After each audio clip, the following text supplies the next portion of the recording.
Good evening. Anything that we discuss is going to be for educational purposes.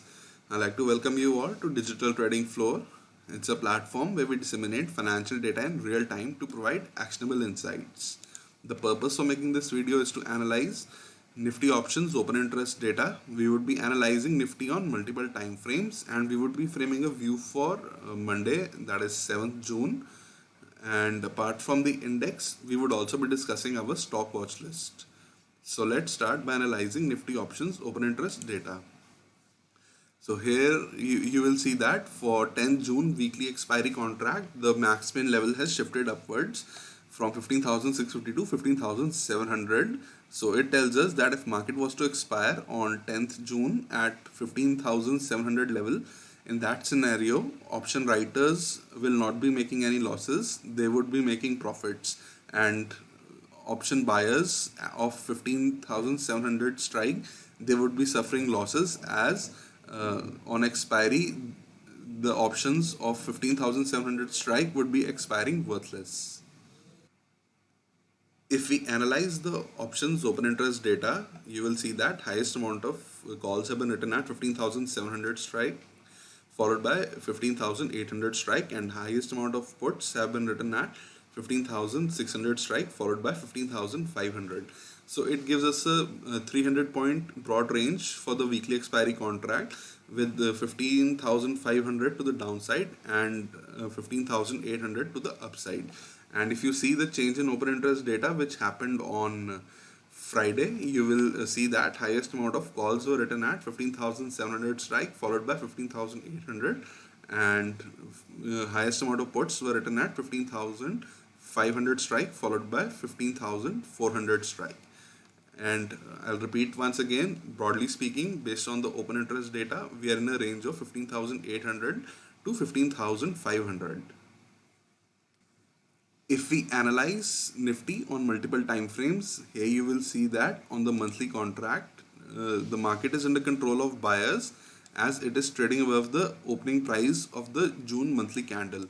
So the monthly open is at 15,629 levels. And if we see the weekly time frame, you will see that market is again under control of buyers as it was trading above the weekly open. And if you see the daily time frame, above 15,629 levels, which was the monthly open, we would have been in a situation in which market would have full time frame continuity to the upside.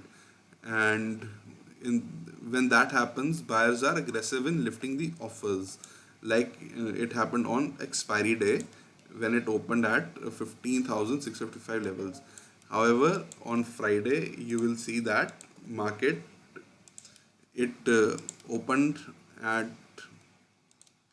15,712 and closed the day below the open. So on the daily time frame, market was under control of sellers on the daily time frame. So we had a situation on Friday in which market was under control of buyers on the monthly time frame as well as on the weekly time frame. However, there was conflict in the daily time frame, due to which we did not have full time frame continuity on Friday like we had on Thursday.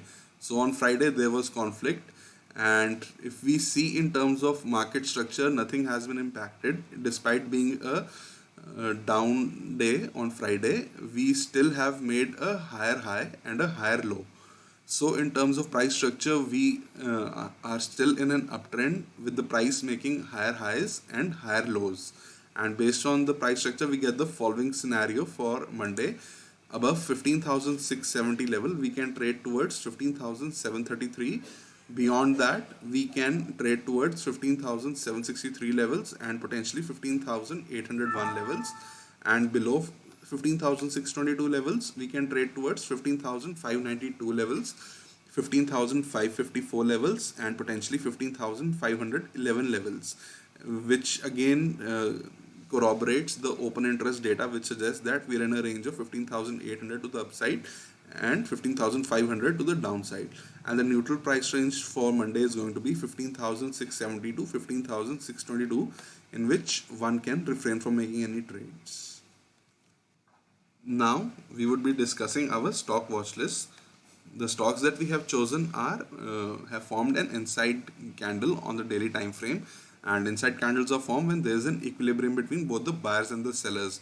So we'll look to enter if either side of the range breaks. So on DLF, we'll look for only buying opportunities as it is trading above its both 5-day and 20-day exponential moving average.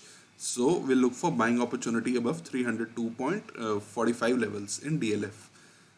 Second stock is HDFC Bank.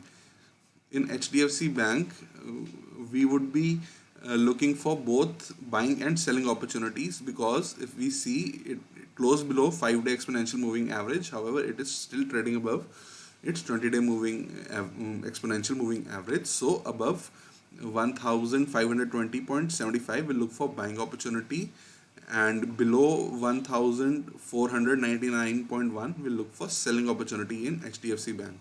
So in terms of position sizing, we would keep normal size for long trade and half the normal size for the short trade in HDFC Bank. Third stock is JSW Energy. In JSW Energy, we would be looking for buying opportunity above 137.9 levels, as it is in a clear uptrend based on the moving averages right now. And our final stock is Wipro. It is again above both 5 and 20-day exponential moving averages. So we'll look to enter long above 545.6 level in Wipro with a normal size. Finally, I like to summarize that on Monday above 15,670 levels, we can potentially trade towards 15,801 levels, and below 15,622 levels, we can potentially trade towards 15,511 levels. And broadly speaking, we're in a 300-point range on the index based on the options open interest data, and the range is between 15,800 to the upside and 15,500 to the downside, with option max pain being at 15,700 levels. And our neutral stock watch list comprises of DLF, Wipro, HDFC Bank and JSW Energy.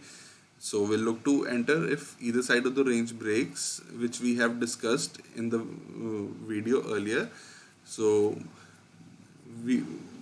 I'd like to remind you that I would also be posting a blog post in which I would be sharing our long and short biased stock watch list, which would be comprising of sectors which are outperforming or underperforming the index. Like right now, realty sector and media sectors are outperforming, while IT sector and private banks, they are underperforming the index. So do stay tuned for our blog post. And I like to thank you all for watching this video. Do hit the like button, share this video and subscribe to Digital Trading Flow YouTube channel. Thank you.